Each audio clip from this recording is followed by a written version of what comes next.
Welcome to Sports Management Podcast, where you will hear interesting sports management professionals share their stories, experiences, and passion for the sports management industry. I am your host, Marcus Philipsson. Welcome to episode 99 of Sports Management Podcast, the third best sports business podcast in the world. Before we start, I just want to ask you all for a very small favor. If you like this podcast, please subscribe to it on Spotify and Apple and give it a 5-star rating. It would help me very much in getting it visible to more people out there. Thank you. Moreover, this episode is sponsored by InSport Education, the online business school for sport. The best way to elevate your sports career, except for listening to this podcast, is to take part in InSport Education's courses and programs. InSport Education is offering sports management podcast listeners 10% off all of their courses with the code SportsManagementPodcast10. Click the link in the description below and elevate your sports business career today. Now, today's guest is Adam White, the founder and CEO of Front Office Sports. Adam started Front Office Sports when he went to the University of Miami and had no idea at the time how big it would get. Adam was working at a restaurant to finance Front Office Sports in the beginning before he managed to attract funding. Today, Front Office Sports is a major player in sports media with website, podcast, newsletter, original content, job postings, and more. Last year, their earnings were close to 8 digits, and Adam's view on the future is clear. Get ready to learn how he started Front Office Sports, what it is like to be a young CEO, selling 20% of the company to Crain Communications, how he spent $40 on the former Front Office Sports logo, and much more.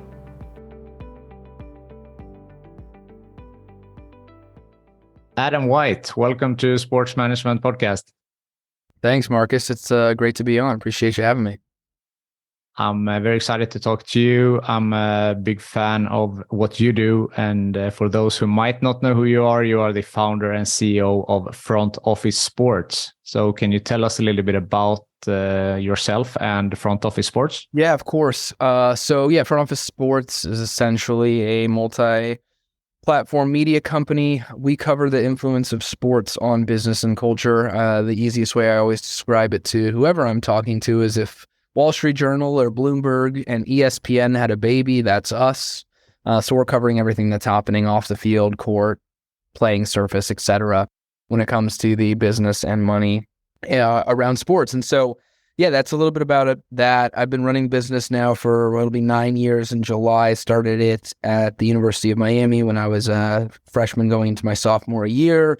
And yeah, it's been kind of a whirlwind ever since. And it's, fortuitously the only business I've ever really known. I have done some internships in the past and everything like that. But yeah, on my side of things, it's definitely been the love kind of the last 9 years, labor of love of the last 9 years. And, overall, it's been really good so far.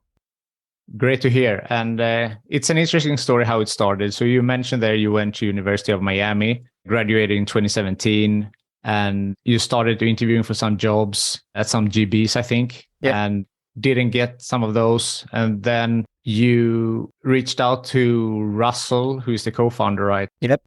From there, what did you tell him, and how did you decide to start Front Office Sports? Yeah, I mean, well, I had already started Front Office Sports at the time that Russ and I had connected, but it was really in its nascent form. And basically what I had said in the chat was, hey, I have this thing, Front Office Sports. I think it could potentially be something, but not really sure. Would love for someone else to kind of help out with it. It could be a fun class project or a fun project while we're in school, maybe help you meet a few people, whatever. So that's what I said. Russ was the only person who responded. But yeah, I mean, at the beginning, Front Office Sports was really just an informational interview platform where I sat down with people almost similarly like this. And I asked them, how'd you get into sports? What's your background? What's your career advice? All this, that, and the other. And then I started publishing the interviews. And so I did 110 informational interviews in the first year. Russ was working on the social side of things. We were working together. It was fun. And it just kind of kept going from there. But that's the very brief origin story. Yeah. So, I mean, now it's obviously doing great. You're having over 100,000 followers on Instagram. You shared your Q1 results for this year. You have double-digit growth in newsletter openings and, followers across different platforms. But it was a bit tricky in the beginning. I read that you told yourself like you give it 6 months. So how was the beginning, the infancy of Front Office Sports? Yeah, it was great. I mean, it was like just a fun project, to be honest with you. The infancy was really just kind of throwing a bunch of things up against the wall and seeing what stuck. I mean, we did everything you could think of. It was informational interviews, it was contributors, it was, awards, it was this, it was that, it was this, Twitter Spaces, anything and everything we could do.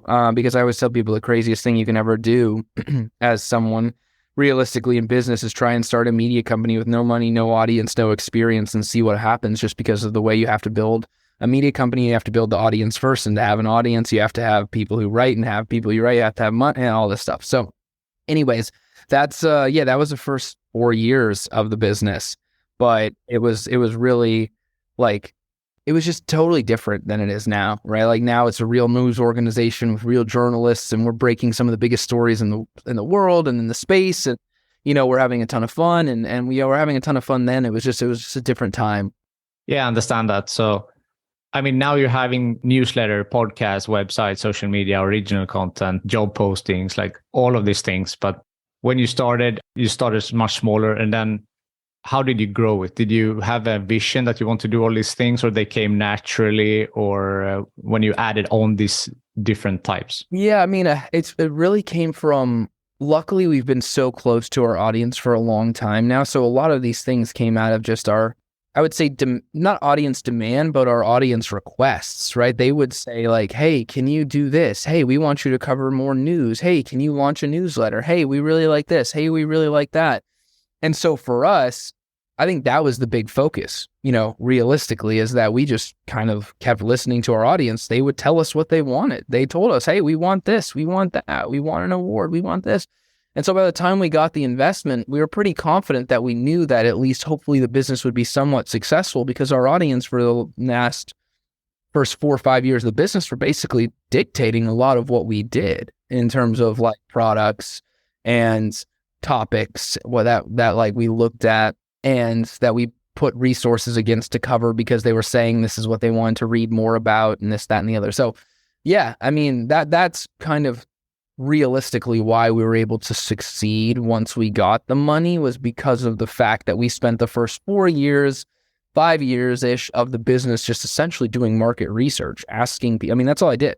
Every informational interview, I asked people, what do you like? What do you don't like? Blah, blah, blah, blah, blah, blah. And they told me. And so by the time I was done, doing the informational interviews and all these things, I knew pretty well that like, if we did these things, like this would potentially work. And so that was the early foundation. Yeah. So you mentioned funding there. So the first check you ever got was from Uni of Nebraska, right? For like $2,000. Yeah, that was the first advertising one for sure. Yep. Yeah. And now, it's a totally different ballpark. Yeah. Still 99% of the revenue is from advertisement. Yep. Advertisement. So that's obviously the main income, but you also run some, pro subscriptions. Is the idea to lean on the revenue from advertisements most of all, and then try these different things as well? Yeah, I know from my perspective, and from everyone's perspective, it's about being a diversified media company, right? Advertising is great, and advertising will continue to be great, but how do we continue to build off of our success with our education business, our success in events and awards, looking at what a potential subscription, all of this stuff is like really an interesting kind of thought process and an interesting approach. And I think for us specifically, like that's what we want to do, right? Is we want to be you look at all of the best media companies, Bloomberg's, Politico's, Wall Street Journals, you name it, Financial Times, they all have advertising. They all have direct reader revenue in the form of subscription. They all have events, and they all have other, assets. And I think that's the whole thing is, once you have attention, how do you monetize that attention? And I don't think there's one right way to do it. Everyone's like, oh, advertising is the best, and oh, subscription is the best. And the truth is, it needs to be a mix, and you need to figure out how that mix works together and how you're able to continue to make sure you have a healthy business. Yeah, I would agree with that. And to have the mix, because if you only have paid subscription, maybe you lose a lot of readers or listeners, etc., that they don't want to pay for the additional content. But if you have both, you have a free version and the pro subscription, then you can get the more hardcore listeners, readers, whatever, and also keep the more casual listeners, readers. Yeah, exactly. I mean, that's the whole point. How do you serve both, right? Like my Instagram audience might be very different than my TikTok audience, which might be very different than my Twitter audience, which might be very different than the audience that pays to subscribe to our editorial stuff, right? It's just I think finding ways and meeting those audience where they are is incredibly important. You have said in another interview that providing value is your guiding light, and you're also offering some online education. You did a collab with Pepsi. So is that also one important pillar in the front office sports business? Totally. I mean, yeah, that's the ultimate, I think, pillar in every business, right? Like you have to provide some sort of value, whether it's in the form of content, whether it's a product, whether it's ease of use, whatever it is, that your value exchanges. That's why people pay you. That's why people pay attention to you. That's why people follow you, share you, whatever. So yeah, I mean, our biggest thing has always really been about how can we provide the most amount of value possible? How can we make sure our Instagram is providing great value, our LinkedIn is providing great value, great information, right? Because our value is really in the information, right? So how can we make sure that the information, not only are we providing it, that it's almost a one-stop shop for people. They feel like they can go there and they feel like they can do these things. It's really just about, that plus mixing that with all of our original stuff, with all the other things that we have going on. So, I think that's how we approach it. And then also like the value in the course business, right? The course business is a great example of the fact that the brand is so trusted that we can launch an online education platform in front office sports learning. People can take the classes and feel so confident in the quality of the brands that they will post it on LinkedIn. They'll put it on their resume. They'll put it on, there are different platforms and say, I'm so excited to have taken this course by front office sports to do this, that, and the other, right? All of that stuff. And so, I think for us, like that's been the big thing. And I think that's been, one of the biggest things that we've been able to do, hopefully, is we really have a brand that means a lot and that matters, and we take it extremely seriously. And that's the biggest thing, is we take the brand from the content to the look and the feel to the coverage to how we show up on social to how we show up in your inbox, right? We take it extremely seriously. And I think that's because of that is why a lot of the success we've had. I'm sure. And you're definitely one of the big players now.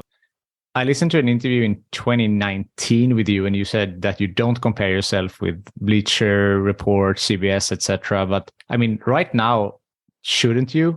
Yeah, I mean, look, obviously Bleacher Report and all these other businesses have much larger scale than we do, and other things. So I don't think comparison, oftentimes, I think is the saying is comparison is the thief of joy. I think at the end of the day, you can look at them and you can be inspired by them, but comparing ourselves to a Bleacher Report that has raised $100 million, I think in the past, don't quote me on that, but I think it's between $50 and $100 million, is owned by Turner, has mass resources. It's impossible. I mean, there's just no way. I think we can aspire to be things like the Wall Street Journal or like Bloomberg, but Bloomberg has a copy editing desk that's as big as our entire company, right? And that's just one part of their thing. So I think like those are things that you can't get caught up in. And I think you can use as inspiration and make sure that like you look at it and say, I want to look and feel and be like them. So like, it doesn't surprise me when I am like them, right? Like, I think that's the big thing. You have to kind of dress for the job you want in a way. And like that, in some semblance, is how we approach it. Like we want to be a Bloomberg, a Wall Street Journal, a Politico, a Financial Times. Like we want to be that level of brand. So our journalism aspirations should match that. Our brand aspirations should match that.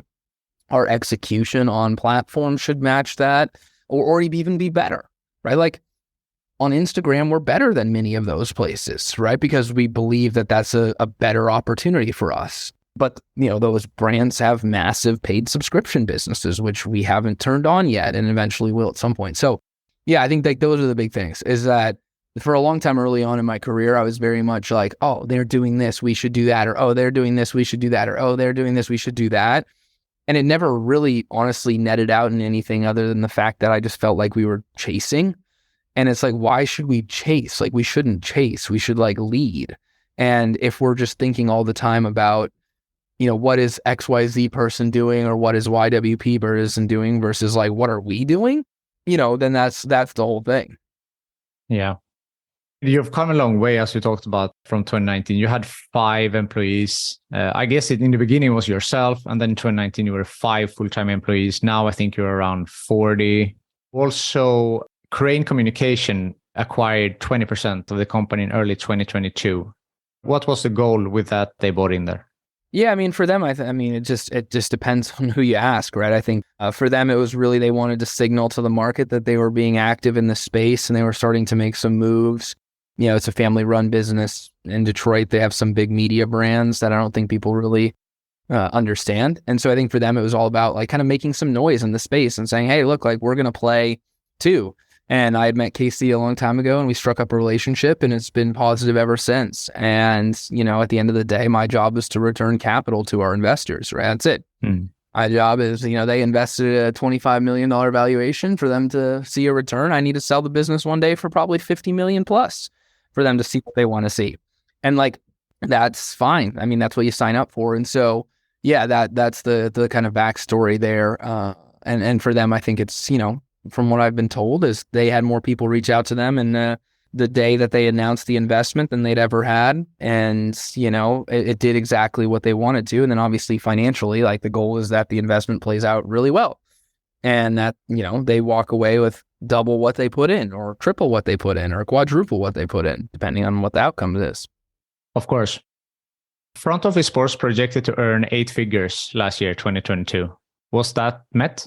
Yeah, I mean, it was definitely close. But the market kind of was impacted with everything, right? So it's just the past kind of year from an advertising standpoint has definitely been tough.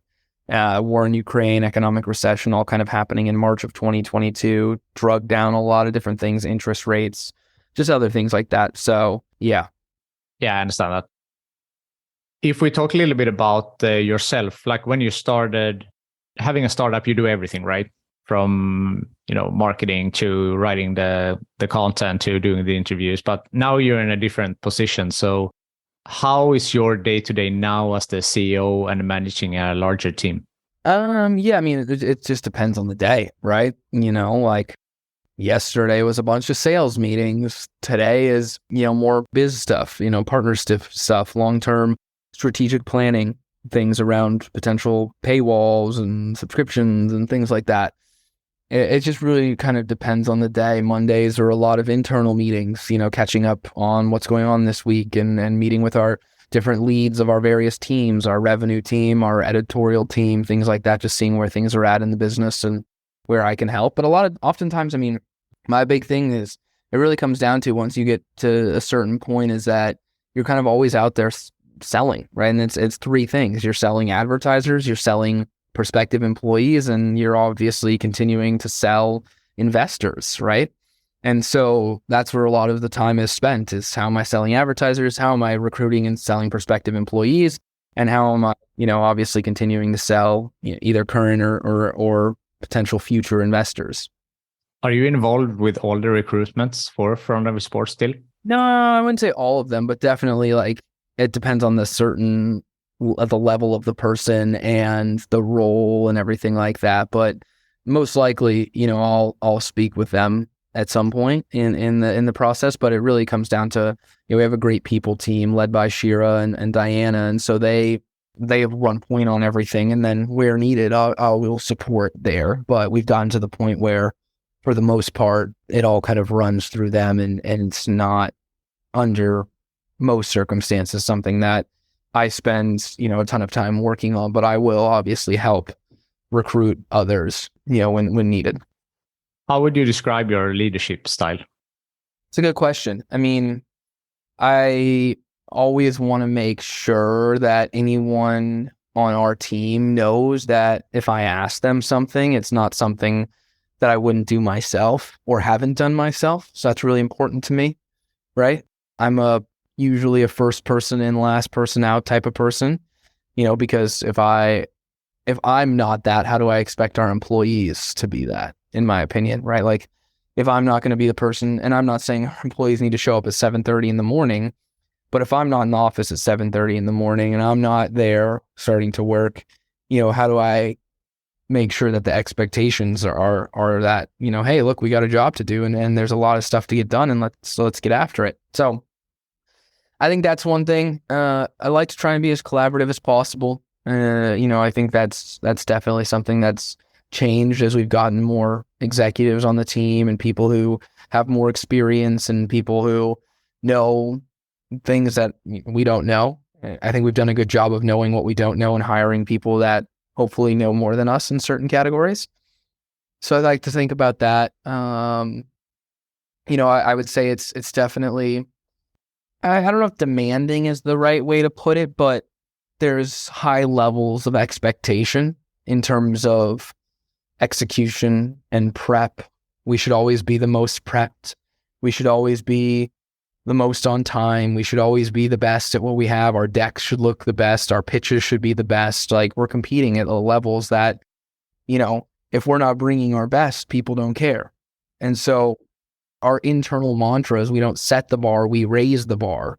Even if we set the bar internally, like if we launched you did learning and learning was a massive success. Well, what's the next? How do we raise that bar, right? What is the thing that we can do to raise that bar? So, it's a big learning experience, right?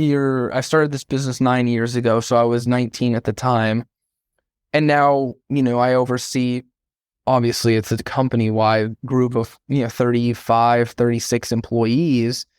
And I'm always still 28. So it's a very big difference and change and you're learning as you go. It's a true definition of building the plane while you're flying it. So it's not perfect, by any stretch of the imagination. And I've definitely made mistakes and have approached things in the wrong manner and things like that. But, I think the one thing that everyone here knows is that as long as they are in the right and they are doing things correctly, I will have everyone's back here. I will go to the ends of the earth for them and to make sure that they are, whether it's protected, whatever it needs to be. And they know that I'm always around. If I'm here to help and support, and we'll do whatever it takes to get the job done. And so, I think that's probably pretty important parts, but they may have different POVs than do I, as all employees do. Of course. But this was what you think. So that was a very good answer, I think, from your point of view. You mentioned your age there and that you started at a pretty young age. Of course, you cannot compare since you haven't been older than you are now, but is there any, challenges that you felt that have come with being a young CEO? Yeah, of course. I don't think people take you as seriously, external people. There's always that question, right? Like, oh, he's just a kid, he's like, why would I listen to this 28-year-old kid? Whatever it is, 26-year-old, 5-year-old kid. So I think there's always that, but I think there's advantages. People really look up to people who had the nerve and the kind of fortitude to go out and try and do something. And so I think using that to the advantage is good, but you just got to grow up quick. Even if you're 28, you can't use the excuse that you're 28. No one's going to take it, right? You are in this position because you chose to be in this position. You wanted to be in this position. You put yourself in this position. And so because of that, you have to be in this position. Sure. Are you going to know everything that a 40-year-old public company CEO is going to know? No, it's just not going to be possible, but you're going to have to learn quickly. You're going to have to know what needs to go down, and you're going to have to live up to that seat that you're in. And if you don't, then I think that's just life, right?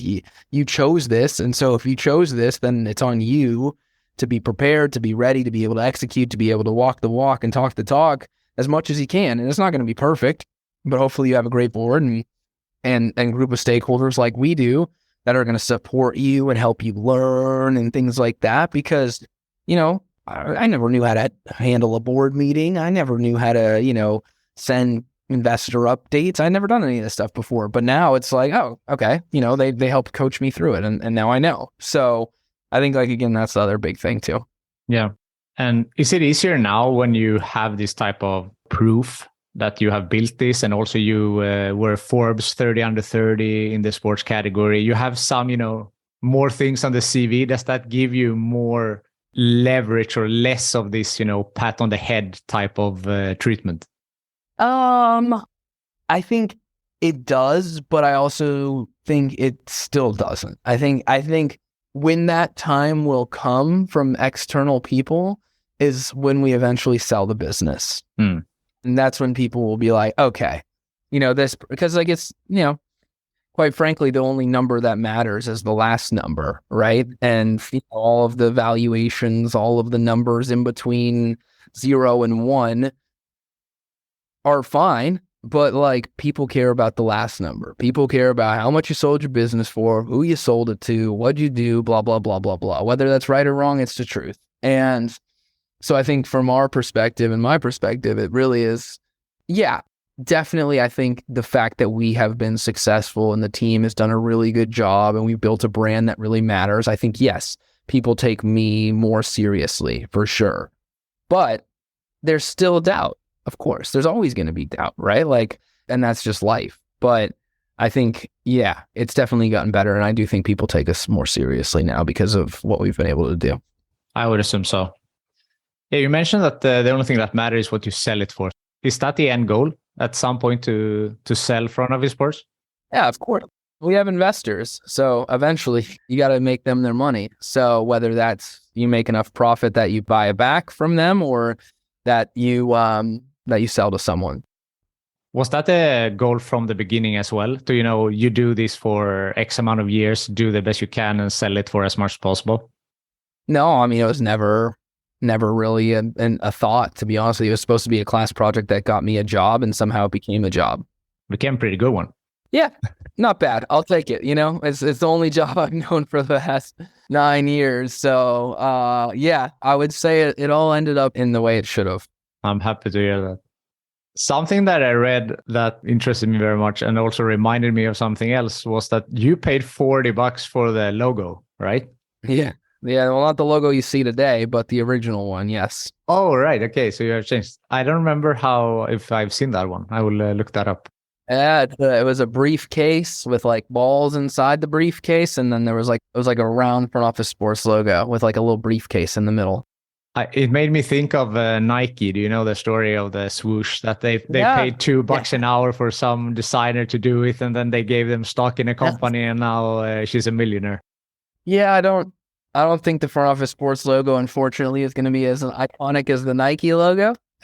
But you never know. But yeah, no, it's definitely our design agency now that we work with is great, and they helped us really make it feel more premium, make it feel more polished, make it feel more professional and noticeable and dynamic, and it fits a lot of what we're doing now in the way that we want it to, not like the old one was very junior and kind of JV, things like that. Yeah, the one now is very nice, very clean.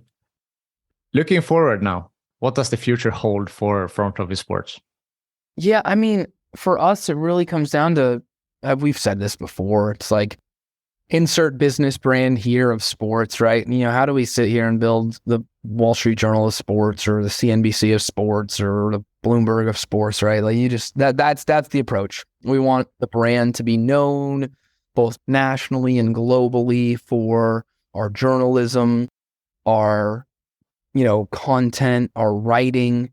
That's the foundation of the business, and everything else will kind of follow. So that's the real big focus of the next phase of the business. So we have a known product without a lot of known people. And so how do we continue to layer in known people on what is a relatively known and well-respected product? So you'll see a lot more of that from us, continuing to bring on great reporters, subject matter experts, and people who can really leverage, the platform. I always tell people, front office sports, the brand is what you make of it. And we have reporters who used to work at some of the biggest publications in the world who who now work for us and say and tell me like, my content on your website gets more traffic, more feedback, more response, more play than ever before. Whether I was at USA Today or whatever, New York Times, you name it, whatever. Because like that's what our audience wants. That's what our audience is looking for. We have conditioned our audience that if you want anything as it relates to the business of sports, you come to us. And when you come to us, you're going to find that, whether it's breaking news on the Washington Commanders, whether it's a tweet about the Las Vegas, all the stuff that's going on there with the Oakland A's, right? Or could be Las Vegas A's. Who knows what's going to happen? All of these things. And for us, I think that's been the big approach.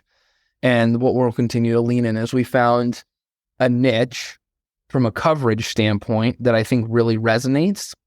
But like niche doesn't have to mean small. It just means focused. And I think a lot of people will be like, oh, it's a niche publication. Well, yeah, sure. Yeah, sure. Whatever. You can say it's focused. Yes, we're not a broad-based news publication like the New York Times, of course. But that doesn't mean it's small. That doesn't mean people don't care about this category. We generate 150 million social impressions a month. Over 1 billion social impressions last year alone. We're doing millions of page views a month. We're doing 30 plus million newsletter opens a month. Like people care about this stuff. And it's more than just a small subset of people who happen to work for teams and leagues. And so that's the big thing that you have to, it's a lot of education. You have to spend a lot of time educating people and saying, hey, wait a second, this is a big opportunity. Like this is, flat out, full stop. This is something that I told someone the other day that like, we like to say this whole thing is our whole audience is the modern sports consumer, and the modern sports consumer cares more about what happens off the field than they do on the field. And so what we say is like there was fantasy, there was analytics, there was betting, and now there's the business.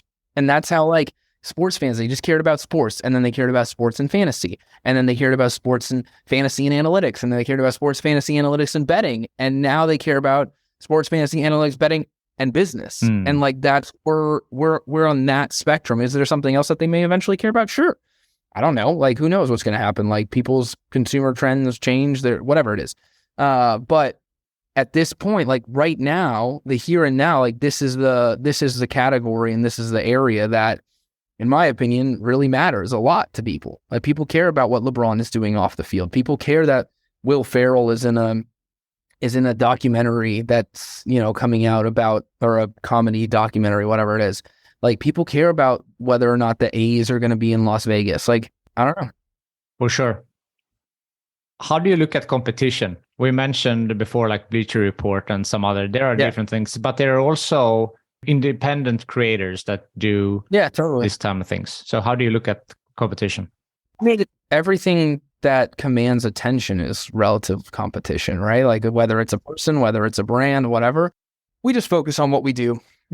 At the end of the day, like I can't be caught up about a personality or a person or another brand doing what they do. Like it's going to just waste time and energy and effort when it's really not going to matter, right? So of course, like we see things and we know things and we know what's out there. But if we just stay focused on super serving our audience with the content we know that works in the ways we know they consume it, which is on the newsletter, on the site, on social and audio, everything like that. And then we allow that to have a great kind of cross section in all of that or flywheel per se. And then we sell advertisers into that and we're fine. Like we have enough to worry about ourselves to spend time worrying about competition. It's just, it doesn't make sense. So yeah, of course we're aware of it. We pay attention. We know what the numbers look like. We know all of these things. But at the end of the day, I always tell our team, like, just focus on what you can control. We can't control anything else that anyone else does, but we can control that we do.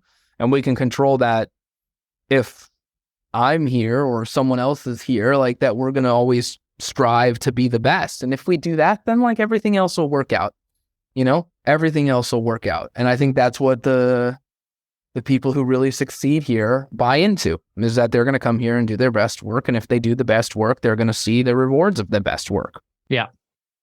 Looking back on your career, has there been any bumps on the road? And if so, how did you overcome them?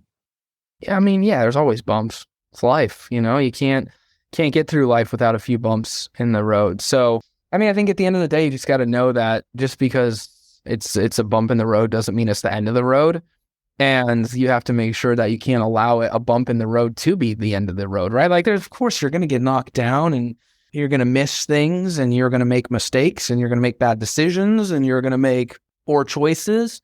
But as long as it's just like, you know, the old saying is like, it's, you know, if you get punched, you got to get back up. If you get knocked down and you stay down, well, then of course you're never going to give yourself another opportunity. But if you get back up after getting knocked down, you at least got another shot. And is that next shot going to get knocked down? Maybe, right? Like, you never know. So yeah, I mean, look, like, you just got to keep plugging and you just got to keep going and going and going. And, you know, realistically, success in really anything is kind of like an endurance sport. Oftentimes it's really just the person who, or the team or the group of people who just didn't give up. The ones who got to the end of the line and was like, yeah, this, like, I'm not, no one's going to beat me, you know? And I think like, and they just keep going, right? I think like that's the biggest thing. And whether that means, you know, you may have to stop for a little bit or you may have to walk, you may not be able to run, but you may need to walk. And if you do that, everyone says they want to start a business. Everyone says they're going to do these things. The beauty is that all of that gets parsed out and the rubber meets the road when the action is needed. We've been doing this every single day for the last 10 years. There hasn't been a day in which we haven't worked on the business for the last almost 10 years. Every single day. We were tweeting, we were posting, we were doing the newsletter, we're doing something. And it compounds after a while. And now we're at a place where it's really starting to compound. But like, if we would have stopped in year 2, we'd never been here. We would have stopped in year 4. We would have never been here. If COVID would have stopped us, we would have never been here. And so I think that's the biggest thing is you just have to have, whenever you start a venture or whatever it is, the old saying is every overnight success story is 10 years in the making. And that's true. Like, unless you just happen to strike lightning in a bottle somehow. But, you know, even then, like, there was all the stuff that led up to that lightning in the bottle moment. And so I think that's the big thing is you just got to keep going. I mean, that's what I believe. If you go to relentless.com redirects to Amazon. Like, that's the whole Jeff Bezos thing is you just have to be relentless and you just have to keep going, no matter what. And, you know, if you do that, you'll likely be pretty successful in life. Yeah, for sure. And I like to quote David Meltzer. He's a sports manager as well and a public speaker and so on. He always says that like the best business decision is just, you know, don't quit, don't give up. Just continue one more day. And as long as you don't quit, you haven't lost. Exactly. So I like that type of mentality. Exactly. Do you have any good advice for young people who want to break into the sports industry? Yeah, I always tell people, I say, like, don't ask for a job. Tell people why you'll be valuable or why they should hire you. It's very difficult for me to say, you know, if you were to reach out and say, hey, you know, here's my resume. Do you have any jobs? I don't know. I'd have to look, you know what I mean? Versus like, if you're like, hey, here's my resume, but also here's why I think you should hire me. And then you give me examples and say, hey, you know, your Instagram sucks. And I'm just making this up. Yeah. Like, and here's how I'm going to change it. I'm going to do this type of content. I'm going to post these types of things. I'm an expert in social short form video, and I'm going to do this, this, and this. And I think if you hired me, I'd be able to do all that stuff. Now, immediately I can be like, oh, wow. Like, they identified a problem. They identified a solution. And they told me why, like, that they are going to be the person who's able to execute that solution. For me, I'd be like, holy shit, like that. I at least maybe can say, oh yeah, you're right. Like we do need that. Or, oh, you know what, this is a great example or a great note, but we're not hiring right now or whatever. You know what I mean? So I think that's what I always tell people is like, don't ask for a job. Tell people why they should hire you.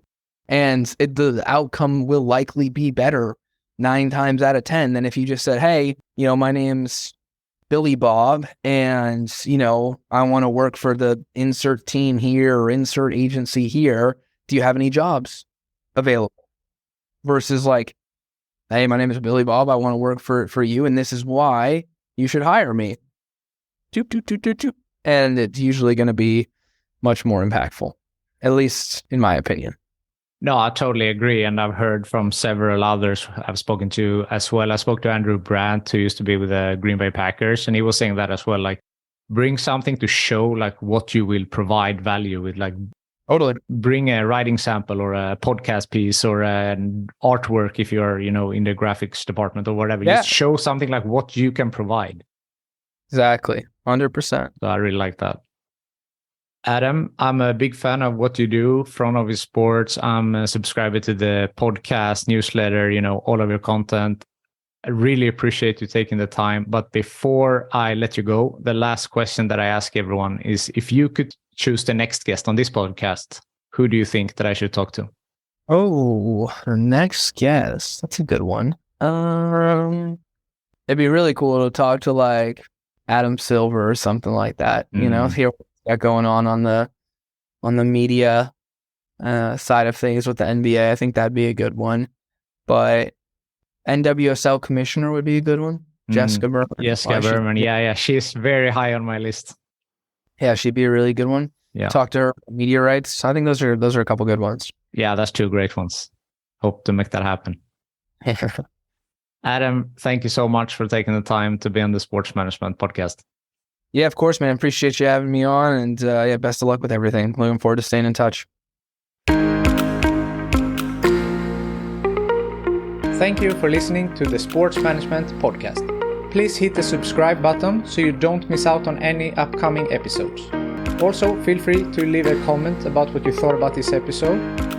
If you want to get in contact with me, send an email to sportsmpodcast@gmail.com or hit me up on Facebook, Twitter, or Instagram @sportsmpodcast.